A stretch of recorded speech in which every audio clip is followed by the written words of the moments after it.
Italy থেকে MD বাচ্চা বলছে ভাই আমার হাতে ডক্টরি কার্ড। মোটামুটি যারা ইটালিতে নতুন আসছেন 26, 27, 28 সালে যারা আসবেন, ইটালিতে আসার স্বপ্ন আছে, কথাগুলো অবশ্যই শুনে দেবেন ভাই।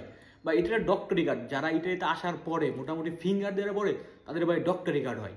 মানে ডক্টরি কার্ড বলতে আপনার পার্সোনালভাবে একটা ইটালিতে ডক্টর থাকবে, আপনি ওই ডক্টরকে দেখাইতে পারবেন, সব কিছু করতে পারেন ওই ডক্টর, মানে পার্সোনাল আপনার বলতে একটা ডক্টর। এটা হলো মানে ইসের কার্ড, ডক্টরি কার্ডের যে নিয়ম।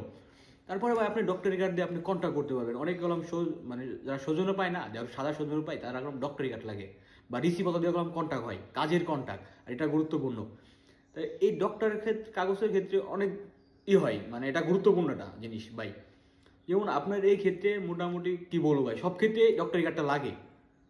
মোটামুটি দেখা গেলো ছোটোখাটো কন্ট্যাক্ট করবেন আপনি রিসিভ হতে, এই ক্ষেত্রে ডক্টরি কার্ড লাগবে। সেই কারণে ভাই যারা আসবেন, নতুন আসবেন, মোটামুটি ডক্টরের কার্ডটা কি এটা তো একটু জানেন।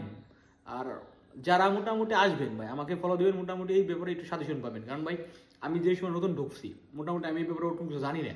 তো আমি জানি কারণ আমি চাই আমার এক ভাই ব্রাদার বা বন্ধু বান্ধব তারা জানুক, মানে তারা দেখা গেলো আইসে কনফিউজ না হয়, মানে কি করতে পারি বা কি হয়। সেই ক্ষেত্রে আমি এদিক সাজেশন দিই ভাই মোটামুটি। এটা